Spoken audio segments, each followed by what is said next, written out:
3 lakh Yamaha scooter recall. আমাদের street rally কি আসলেই টাইম বোমা? আজকের টপিকটা শুধু খবরের নয়, এটা আপনার জীবনের।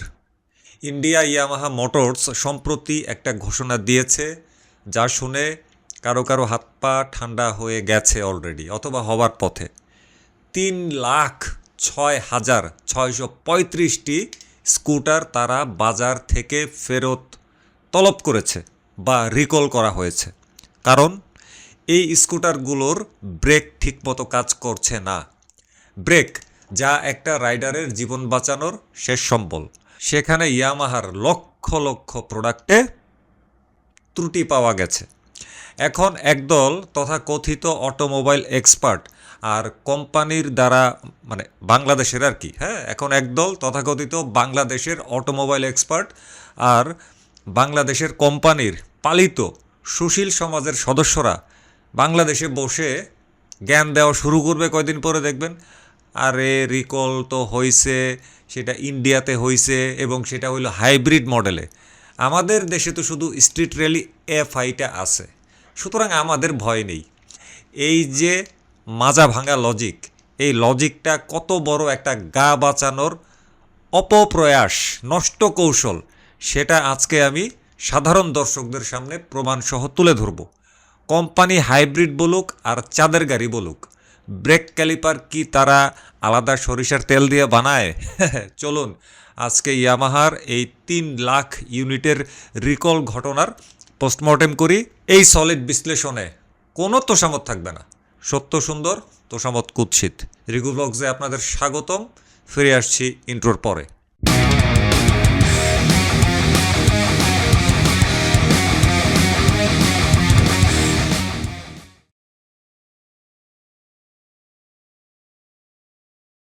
প্রথমে ঘটনাটা ক্লিয়ার করি। ইয়ামাহা ইন্ডিয়া অফিসিয়ালি বলেছে 2 মে 2024 থেকে 3 সেপ্টেম্বর 2025-এর মধ্যে তৈরি হওয়া তাদের 125cc হাইব্রিড স্কুটারগুলোতে একটা বড় টেকনিক্যাল ডিফেক্ট আছে। স্কুটার দুটো কি? রেজেড আর ফ্যাসিনো। এদের ফ্রন্ট ব্রেক ক্যালিপারে সমস্যাটা। ইয়ামাহা ইন্ডিয়ার দাবি অনুযায়ী নির্দিষ্ট কিছু অপারেটিং কন্ডিশনে এই ফ্রন্ট ব্রেক ক্যালিপার তার পূর্ণ ক্ষমতা বা অপটিমাল পারফরমেন্স দিতে পারছে না।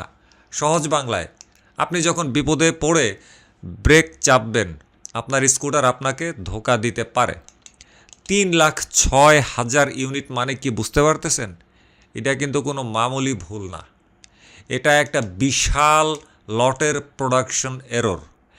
এখন কথা হচ্ছে, ইয়ামাহা ইন্ডিয়া এটাকে বলছে ভলান্টারি রিকল, মানে তারা খুব দয়ালু, তাই স্বেচ্ছায় ফ্রিতে পার্টস বদলে দিচ্ছে। কিন্তু আসল কথা হলো, ইন্ডিয়াতে কনজিউমার রাইটস ল এর কড়াকড়ির কারণে তারা এটা দিতে বাধ্য হচ্ছে।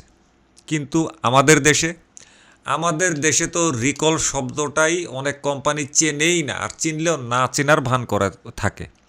তারা জানে বাংলাদেশের মানুষ তোষামত করতে, তেলবাজি করতে, চামচামি করতে খুব পছন্দ করে, আর সেই সুযোগটাই কিন্তু কোম্পানিগুলো নিয়ে থাকে।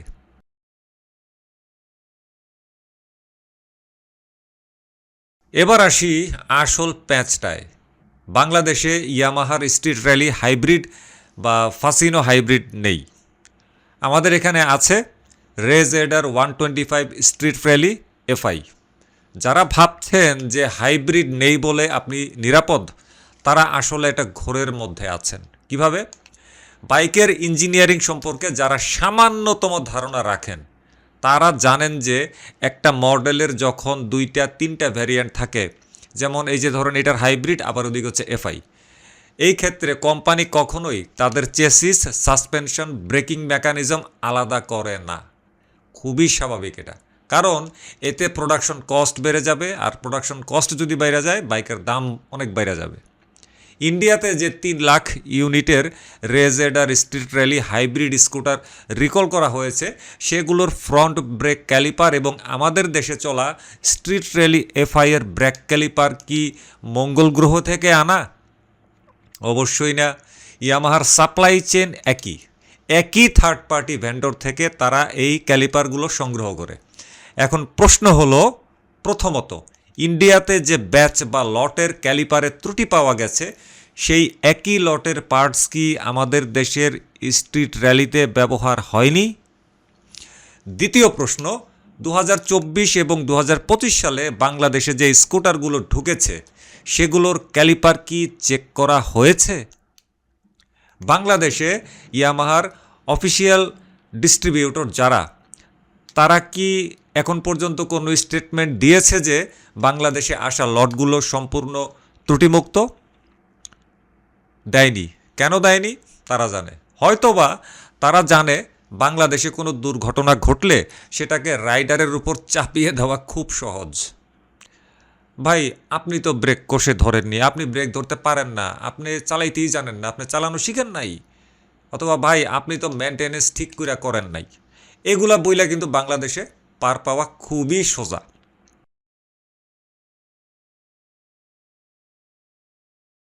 ব্রেক ক্যালিপার জিনিসটা আসলে কি? এটা হচ্ছে একটা অংশ যা ব্রেক প্যাডকে চেপে ধরে চাকা থামায়। এখানে ইয়ামাহা কি ঝামেলা করেছে? ইয়ামাহা ইন্ডিয়া তারা বলছে পারফরম্যান্স অপটিমাল না।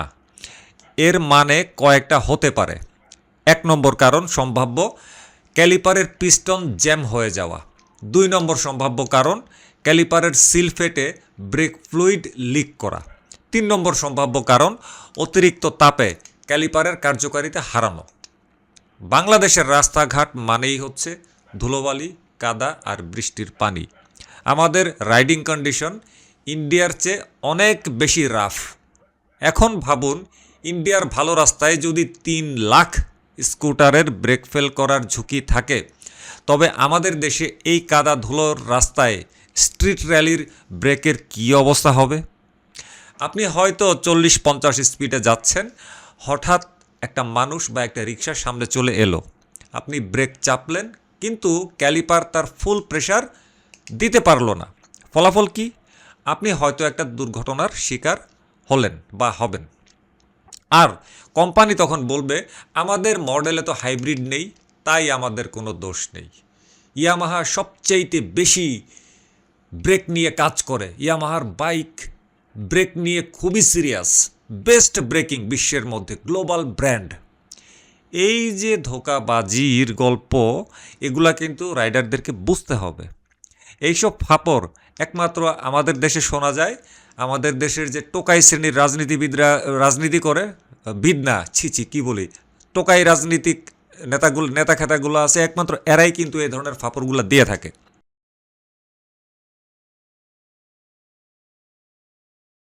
এই ভিডিওটা বানানোর পর আমার সাধারণ দর্শকরা আপনারা খেয়াল করবেন, ইয়ামাহা বাংলাদেশের অনেক সুশীল সমাজের সদস্যরা ক্ষেপে উঠবে।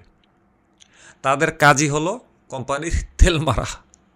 তারা বলবে ইয়ামাহা জাপানি টেকনোলজি, এদের ভুল হতেই পারে না। অর্থাৎ কথা শুনলে মনে হয় ইয়ামাহা যেন সরাসরি স্বর্গ থেকে নাজিল হয়েছে বাংলাদেশে শুধুমাত্র তাদের জন্য। ইয়ামাহার কোনো ভুল নাই। কি অন্ধবিশ্বাস আর কি ভক্তি! বাপরে বাপরে বাপ! এই ভক্তিকে সম্বল করেই এরা সম্ভবত কোথায় যাবে? স্বর্গে যাবে মৃত্যুর পরে। জাপানি টেকনোলজি হলেও ব্রেক ক্যালিপার বা ছোটোখাটো পার্টসগুলো কিন্তু এখন ভেন্ডররা বানায়। আর ইয়ামাহা ইন্ডিয়া মানেই যে খাঁটি সোনা তা কিন্তু নয়। গত কয়েক বছরে ইয়ামাহার বিভিন্ন মডেলে ভাইব্রেশন ইস্যু, পার্টসের ফিনিশিং নিয়ে অনেক ধরনের অভিযোগ ইন্ডিয়ায় এসেছে, বিশ্বজুড়েও এসেছে। 3 লাখ ইউনিট রিকল করা মানে ইয়ামাহার ইমেজে একটা বিরাট বড় কুঠারাঘাত। এটা প্রমাণ করে যে তারা প্রোডাকশন কস্ট কমানোর জন্য সস্তা পার্টস সোর্সিং করছে। আর সেই সস্তা পার্টস যে শুধু হাইব্রিডে গেছে আর নন হাইব্রিড বা এফআই মডেলে যায়নি, এই কথা বিশ্বাস করার কোনো যৌক্তিক কারণ নেই।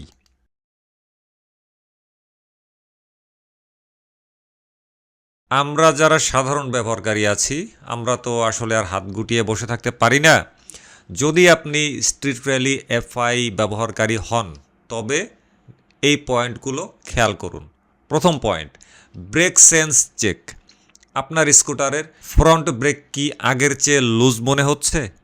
বা ব্রেক চাপলে কি অদ্ভুত কোনো শব্দ পাওয়া যাচ্ছে? 2 নম্বর বিষয়, হিট চেক।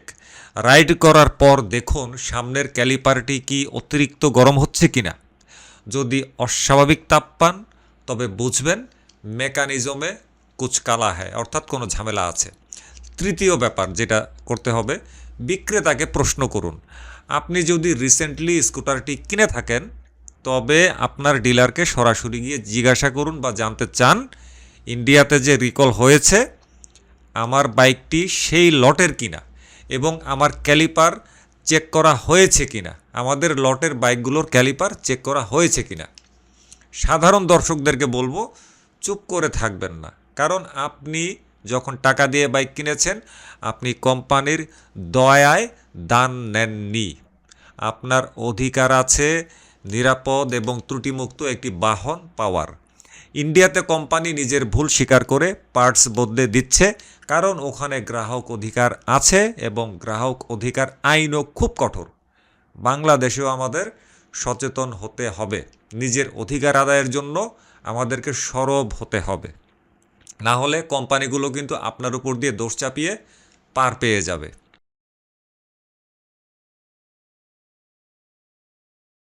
ভারতে ইয়ামাহা স্ট্রিট র্যালি হাইব্রিডের 3 লাখ ইউনিটের এই রিকল ইয়ামাহার একটা গাফিলতিকে কিন্তু নগ্ন করে দিয়েছে।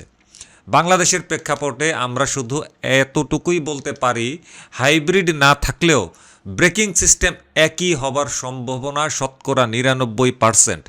তাই নিজেকে সেফ ভেবে বসে থাকাটা আসলে অমূলক। মনে রাখবেন, সত্য সুন্দর আর তোষামোদ কুৎসিত। আমি কারো পক্ষে বা বিপক্ষে কথা বলি না, আমি কথা বলি সুনির্দিষ্ট তথ্যের ভিত্তিতে। যথাসাধ্য চেষ্টা করি কারেক্ট ইনফরমেশনটা সাধারণ মানুষদেরকে শোনানোর জন্য, দালালদের জন্য নয়। ইয়ামাহার লোগো দেখে পোলারাইজড হবেন না, নিজের নিরাপত্তার কথা আগে ভাবুন। ভিডিও ভালো লাগলে লাইক করুন, শেয়ার করুন, বিশেষ করে আপনার সেই পরিচিতদের যারা স্ট্রিট র্যালি চালাচ্ছে বাংলাদেশে, তাদের সাবধান করে দেওয়া আপনার একটা কিন্তু দায়িত্ব। এই ইনফরমেশনটা তো জেনে গেলেন। কমেন্টে জানান আপনার স্কুটারের ব্রেক নিয়ে কোনো সমস্যা ফেস করছেন কিনা। আজকের মতো বিদায় নিচ্ছি, দেখা হবে পরের কোনো ভিডিওতে। সাবধানে রাইড করবেন, হেলমেট পরবেন, ট্রাফিক আইন মানবেন। আল্লাহ হাফেজ, আসসালামু আলাইকুম।